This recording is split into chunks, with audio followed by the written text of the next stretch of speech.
بسم اللہ الرحمن الرحیم۔ سید الاولین والآخرین حضرت محمد مصطفیٰ احمد مجتبیٰ صلی اللہ علیہ وسلم کے اخلاق حمیدہ کی گواہی رب کعبہ نے ان الفاظ میں دی: وَإِنَّكَ لَعَلَىٰ خُلُقٍ عَظِيمٍ، بے شک آپ اعلیٰ اخلاق پر فائز ہیں۔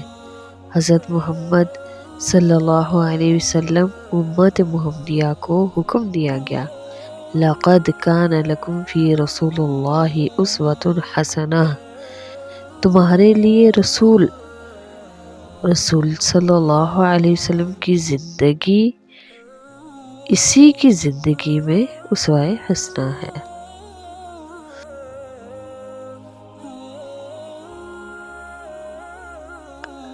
تخلقوا بأخلاق اللہ تعالی، اپنے آپ کو اللہ تعالیٰ کے اخلاق سے مزین کرو۔ اسلام میں اخلاق حمیدہ کو ایمان لانے کے بعد تمام اعمال پر فضیلت دی گئی۔ حضور صلی اللہ علیہ وسلم نے کیا ارشاد فرمایا: اکمل المؤمنین ایمانا احسنہم خلقا، ایمان والوں میں سب سے کامل وہ ہے جو اخلاق میں اعلیٰ ہو۔ ایک روایت میں ہے: الدین النصیحہ، دین سراسر خیر خواہی ہی ہے، لہٰذا مومن کسی کا بدخواہ ہو ہی نہیں سکتا۔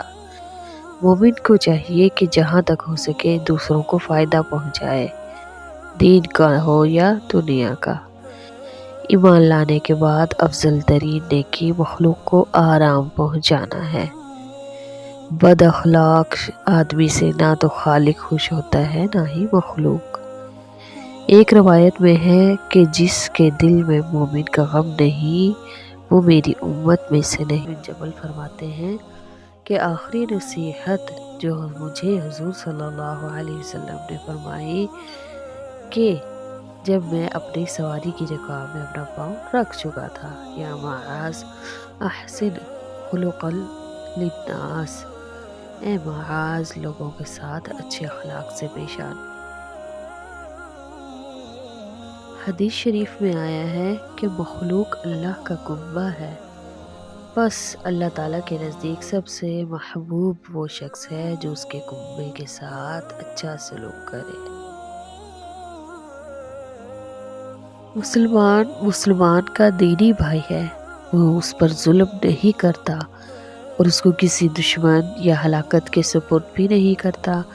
جو شخص اپنے بھائی کی حاجت روائی میں لگا رہتا ہے تو اللہ تعالیٰ اس کی حاجت روائی میں رہتا ہے، اور جس شخص نے کسی مسلمان کا کوئی غم دور کیا اللہ تعالیٰ اسے قیامت کے غموں میں سے کوئی غم دور کر دے گا، اور جس شخص نے کسی کے بدن میں یا عیب کی پردہ پوشی کی اللہ تعالیٰ قیامت کے دن اس کی پردہ پوشی فرمائے گا۔ جب تک بندہ اپنے بھائی کی مدد کرنے میں رہتا ہے اللہ تعالیٰ اس کی مدد میں لگا رہتا ہے۔ بے شک اللہ تعالیٰ کی کچھ مخلوق ہے جن کو لوگوں کی حاجات پورا کرنے کے لیے ہی پیدا کیا گیا ہے۔ لوگ اپنی حاجات میں ان کی طرف رجوع کرتے ہیں، یہ وہ لوگ اللہ تعالیٰ کے عذاب سے معمون رہیں گے۔ سبحان اللہ۔ بے شک کچھ قومیں ہیں جن کو اس نے بندوں کے فائدے کے لیے ہی پیدا کیا، جب تک وہ ان نعمتوں کو اللہ کے بندوں پر خرچ کرتے رہیں گے اللہ تعالیٰ ان کی نعمتوں کو برقرار رکھے گا، لیکن جب وہ ان نعمتوں کو خرچ کرنے سے روک لیں گے تو اللہ تعالیٰ ان نعمتوں کو ان لوگوں سے چھین لے گا اور دوسرے طرف منتقل کر دے گا۔ اللہ اکبر کبیرہ۔ حضرت موسیٰ نے اللہ تعالیٰ سے پوچھا: یا اللہ، تیری بارگاہ میں سب سے بہترین شخص کون ہے؟ کیا فرمایا اللہ نے کہ کسی دوسرے کو کانٹا چبھے تو تو غمگین ہو، یعنی وہ شخص اللہ کو بہت ہی پسند ہے۔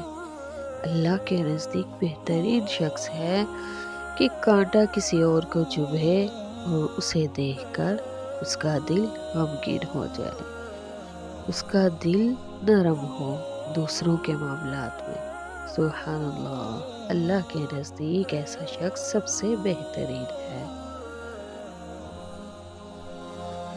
ادفع باللتی ہی احسن، آپ برائی کا بدلہ اچھائی سے دیا کریں۔ قانونی فطرت بھی یہی ہے کہ سندل کا درخت اس کلہاڑے کے منہ کو بھی خوشبودار بنا دیتا ہے جو اسے کاٹتا ہے۔ پھول کی پتیاں ان ہاتھوں کو بھی خوشبودار بنا دیتی ہیں جو ہاتھ انہیں مسل دے۔ حضرت خواجہ نظام الدین اولیاء کا قول ہے، اے دوست، اگر کوئی تیرے راستے میں کانٹے بچھائے تو اس کے راستے میں کانٹے نہ بچھانا، ورنہ ساری دنیا میں کانٹے ہی کانٹے ہو جائیں گے۔